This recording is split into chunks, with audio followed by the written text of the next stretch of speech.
one of the things that's happened with Green Bay, last year at this time, Green Bay was 8-3 and felt very good about himself. This year it's 7-3-1, and nobody likes the Packers. The cheeseheads are freaking out. And a lot of the people freaking out with Green Bay, the reason they're freaking out is Green Bay is doing the opposite of the Steelers. They've pivoted. Number one, their defense is much better than their offense. That hasn't been the case in forever. Number two is they took a huge swing with a Micah Parsons deal. Packers don't do that.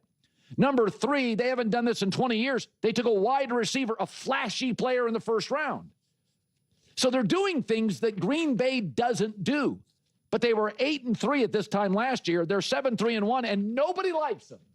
And I'm like, they even hired a college football head coach to run their defense. That's been a big hit. The Micah deal works. The wide receiver they drafted is good. Their defense is better than their offense. It's just a different version of the Packers. For the last 30 years, there's one team in professional football on the planet that always gets quarterback right. Little Green Bay. And they still got a good quarterback. I always think Love plays more like Favre than he does Aaron Rodgers, more of a let it rip. Sometimes you wince. Sometimes it's a little cringe, but he's talented. But I think everybody's getting worked up over Green Bay this year, and it's just a different Green Bay, and they've pivoted. And I think it's vital in any business, even for us personally, to be current. Stay ahead of stuff. Know some tech. Get rid of the rigidity. Open up. Be smart. Try to see around corners. Green Bay is just different, and they're doing stuff they don't normally do, and nobody knows how to react. You know, that characterization isn't entirely equitable. Colin's position is that everyone is overstating the situation with the Packers, but let's recall the context. He initially positioned Green Bay as the premier team in the entire NFL, only to subsequently drop them completely out of his top 10 rankings. That dramatic shift is the primary source of the apprehension and frustration you're observing. It's a perfectly understandable reaction. The core of the issue is never solely about a team's win-loss record. It's fundamentally about the caliber and substance of their performances. We've seen this principle in action with teams like the Chiefs and the Eagles in recent history. Think back to previous seasons, not necessarily this one, with franchises like the 49ers or the Ravens. When a team is consistently dominating opponents, blowing them out, the collective feeling is one of confidence. There's a natural human tendency to feel uneasy about squads that are barely scraping by, winning ugly, low-scoring contests against inferior competition by a score like 13-10. I completely understand that sentiment. I really do. This is precisely why I make a conscious effort to view blowout victories over clearly overmatched opponents as a separate category altogether. They provide limited insight. The more telling scenario is when a team struggles against a lesser opponent, but still finds a way to win. That forces a more complex evaluation. I have to ask myself, is this a symptom of a deeper, recurring issue with the offense or defense? For instance, a persistent inability to establish a ground game? Or is it simply one of those anomalies that happens in a long season, a weird, ugly football game that doesn't necessarily define the team's true identity? The crucial task is to diagnose what you're witnessing. Is it explainable? Was this performance an expected outcome given the circumstances? This is why I genuinely comprehend why fans across the league are feeling unsettled about virtually every team. I observe it everywhere. It's difficult to pinpoint a single franchise that inspires universal, rock-solid confidence. The strongest case might be made by the Los Angeles Rams fan base, as they have stability with their head coach, their veteran quarterback is performing, and the entire operation seems to be humming on all cylinders. But for almost every other team, there's a lingering question. Why does this offense look slightly out of sync? How were the Dallas Cowboys able to put more points on the board against the Philadelphia Eagles than the Green Bay Packers managed? Yes, Green Bay's defense has been stellar and impressive. But has the offense consistently functioned in a manner that allows them to control games comfortably? Consider the Philadelphia Eagles from last season. Their defense was phenomenal and could dictate the flow of a game. But their offense also reliably fulfilled its role, effectively closing out victories. It was the epitome of complementary football. The current Packers squad doesn't necessarily project that same balanced assurance. Therefore, I believe it is completely rational to be posing questions about a team like the Green Bay Packers at this juncture. It's a standard and expected part of the analysis.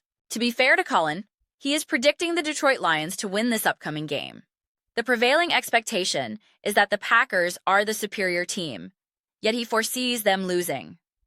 This discrepancy is the very root of the current concerns and the palpable dip in confidence surrounding this team. I wouldn't call it panic, but a definite lack of certainty. I've never understood the compulsion, especially among fans as reflected in the comments, to operate in absolutes, either 100% confidence or 100% doubt. I've touched on this before when discussing other teams. You are perfectly within your rights to feel uneasy. You are allowed to be confused. You are permitted to question and to harbor a feeling of uncertainty. Who are the Green Bay Packers right now? I don't have a definitive answer. Are they capable of winning a Super Bowl? I'm not sure. Are they a terrible team? No, they are certainly not. Establishing that baseline is the easy part. But can they defeat the team you consider the best in the NFL? Yes, they are capable of that. That's a crucial first box to check. If they were to beat that top team, would it be a fluke? Or would it demonstrate that they are genuinely great enough to win 2 or 3 out of 5 hypothetical matchups? If it's the latter, that's another significant and positive data point. The journey then becomes about inching closer to winning 4 out of 5, and ultimately becoming the benchmark against which others are measured. Furthermore, the team is navigating genuine adversity. Losing a player of Tucker Kraft's caliber is a devastating blow. It's the kind of loss that forces head coach Matt LaFleur and quarterback Jordan Love to troubleshoot and recalibrate. These are not minor adjustments. It's a substantial challenge, akin to a legendary quarterback losing his premier tight end mid-season. You have to problem solve in real time. Now, the Packers do possess an excellent defense. However, it's noteworthy that this same defense couldn't provide a definitive answer against the Dallas Cowboys, a genuinely potent offense. This raises a critical question.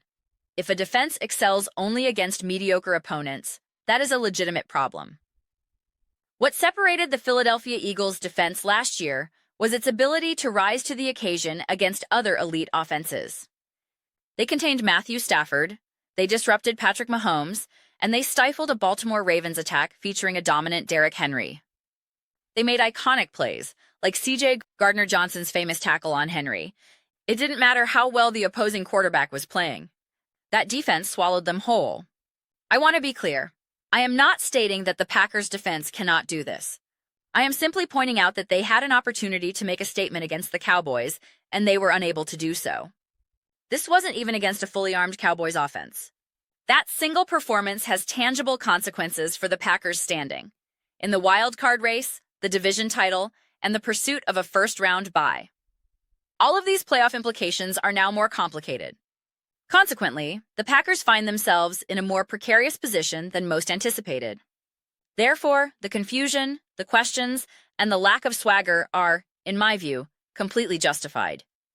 You can be the most ardent Packer supporter on the planet and still acknowledge, you know what? I'm feeling a little uneasy right now. That is a perfectly acceptable and reasonable position. I frequently converse with Philadelphia Eagles fans. I'm using them as a reference point because they are the reigning champions, which provides a useful benchmark. Even this year, despite finding ways to win and remaining near the top of the league, their fans are not brimming with endless blind confidence. They aren't just repeating, everything is fine. They are concerned. They are questioning why their team shows flashes of brilliance alongside periods of mediocrity. It is okay to ask these questions. It truly is.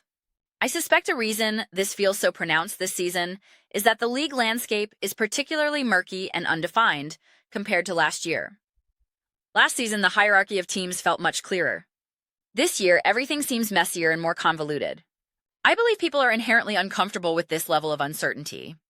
The media, especially, feels pressured to make bold, declarative statements. I must announce that the Kansas City Chiefs are finished, or I must declare the Seattle Seahawks as imposters, or I must anoint the Green Bay Packers as the best team in the nation. The reality is, you don't have to do any of that. You are allowed to sit in the gray area and acknowledge that the picture is still developing. Those are my reflections on the matter. I would absolutely love to hear yours. What are your thoughts on the Green Bay Packers and their upcoming matchup with the Detroit Lions? How do you interpret the general sentiment surrounding this team? Do you feel there was more optimism surrounding the Packers last season compared to now? Last year, they were coming off a significant playoff victory over Dak Prescott and the Cowboys, riding a wave of momentum.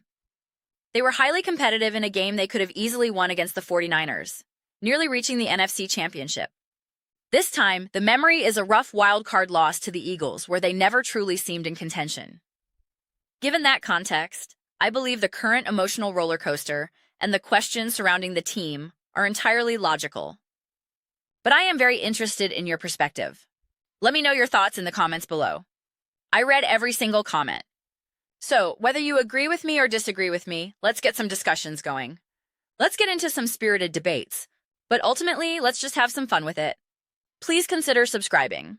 We are building an amazing community here, and I would absolutely love to see you become a part of it. I want to create something we all feel genuinely connected to, something we're truly excited to be involved with. I believe we are well on our way to achieving that. Please don't forget to give this video a thumbs up, as it genuinely helps with visibility and the platform's algorithm. Thank you so much for your time. I'll see you next time.